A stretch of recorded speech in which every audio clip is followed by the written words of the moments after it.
Bonjour et bienvenue dans cette nouvelle vidéo sur les lentilles convergentes. Étudions d'abord l'œil. La lumière provenant des objets qui nous entourent pénètre dans nos yeux à travers un ensemble de milieux transparents. La cornée,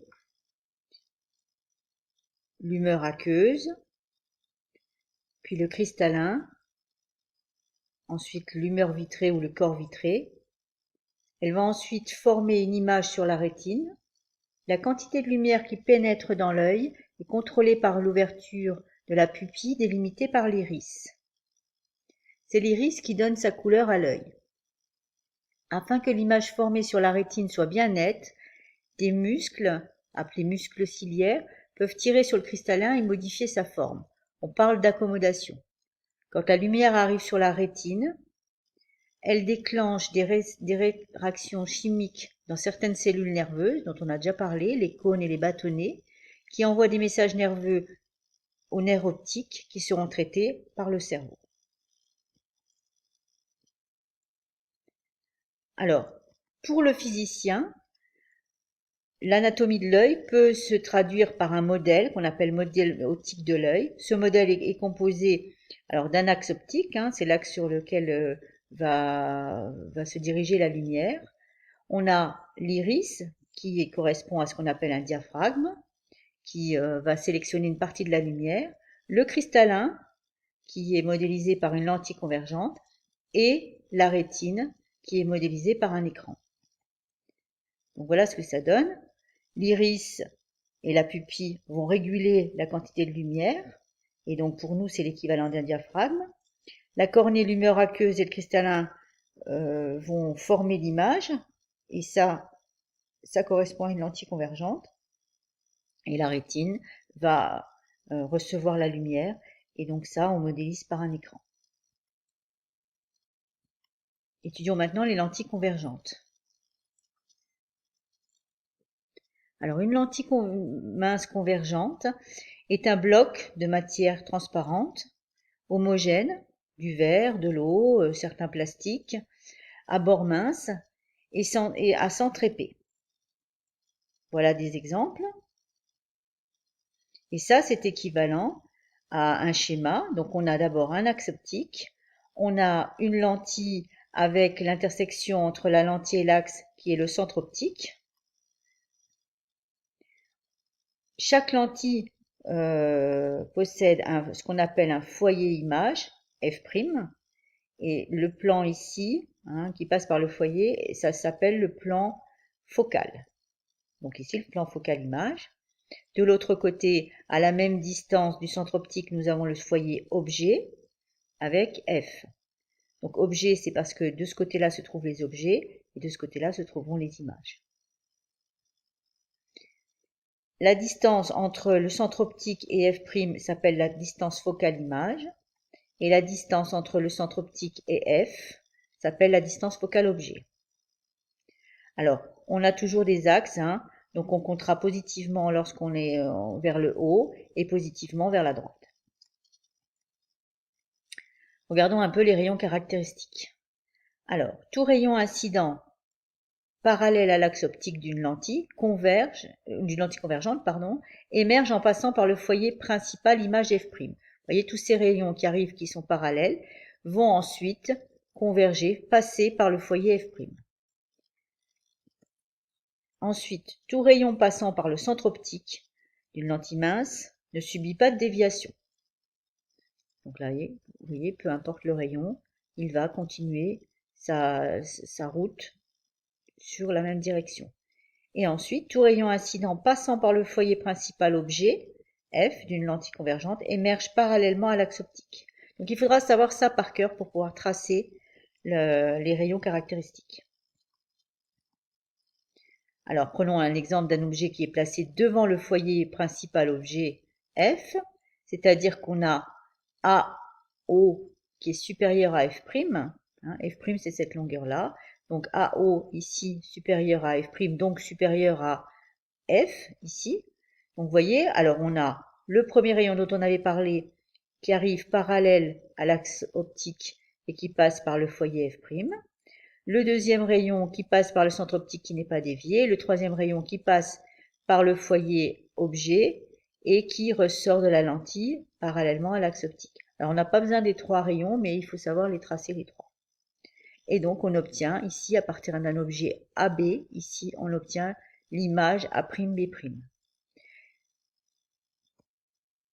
Alors A'B' ici, c'est une image qui est réelle, puisqu'elle est du côté image. Elle est renversée, puisqu'elle est vers le bas alors qu'on a un objet vers le haut. Et elle est de taille soit plus grande, soit plus petite que l'objet, ça dépend où on est placé. Maintenant, un objet placé entre le foyer principal objet F et la lentille. Donc là, la construction est un petit peu différente. Donc ici, vous voyez qu'on a ici, l'objet, il est là, d'accord? On est bien ici à une distance qui est inférieure à la distance focale. Donc on fait la même chose, on trace d'abord un rayon parallèle à l'axe optique qui va passer par F'. On trace le deuxième rayon qui passe ici par le centre optique. On pourrait tracer encore le troisième rayon, mais on n'en a besoin que deux. Et là, on voit bien ici que ces deux rayons-là, ils ne vont pas se croiser. Donc pour qu'ils se croisent, on va les prolonger ici, ces deux rayons, avec des pointillés, et on va obtenir ici notre image de notre objet. Alors cette fois-ci, A'B' ici, c'est ce qu'on appelle une image virtuelle. Pourquoi? Parce que cette image, elle est du côté objet, donc elle n'est pas réelle, et elle est toujours plus grande dans ce cas-là que l'objet. C'est le principe d'une loupe. Alors, regardons maintenant ce qu'on appelle la relation de conjugaison. On peut déterminer la position d'un objet grâce à cette relation qui relie la distance entre le centre optique et le point A'. L'inverse de cette distance-là est égal à la distance entre le centre optique et A plus 1 sur F', F' étant la distance focale. Attention, tout ça, ce sont des données qui sont algébriques. Et on peut aussi s'intéresser à la taille de l'objet. Ça, c'est la position de l'objet qu'on va pouvoir déterminer. Maintenant, la taille de l'objet. La taille de l'objet, elle sera donnée par gamma. Gamma, ça, c'est le grandissement. Et le grandissement, il nous dit que le rapport entre l'image, la taille de l'image et la taille de l'objet, c'est le même rapport qu'il y a entre la distance OA' sur la distance OA. Alors attention, je rappelle que ces distances doivent être exprimées en mètres. Ou alors, dans ce cas-là, il faut que, puisqu'on a un rapport de deux distances, il faut que les deux distances soient dans la même dimension. Alors regardons un petit peu ce qui se passe pour le grandissement. Regardons un petit peu le signe de gamma, parce que je vous rappelle que toutes ces données sont des données algébriques, puisqu'on a orienté notre axe. Donc si gamma est inférieur à 0, on a une image et un objet qui sont au sens contraire. Et si gamma est positif, on a une image et un objet qui sont de même sens. Maintenant, si gamma est inférieur à moins 1 ou supérieur à 1, on a un objet, on a une image d'un objet qui est plus grande. Et si maintenant gamma est compris entre moins 1 et 1, à ce moment-là, on a une image qui est plus petite que l'objet. Alors, que faut-il retenir? Alors que pour voir un objet, la lumière pénètre dans l'œil, traverse des milieux transparents formés par la cornée de lumière aqueuse, le cristallin, et que l'image se forme à l'envers sur la rétine qui transmet les informations au cerveau.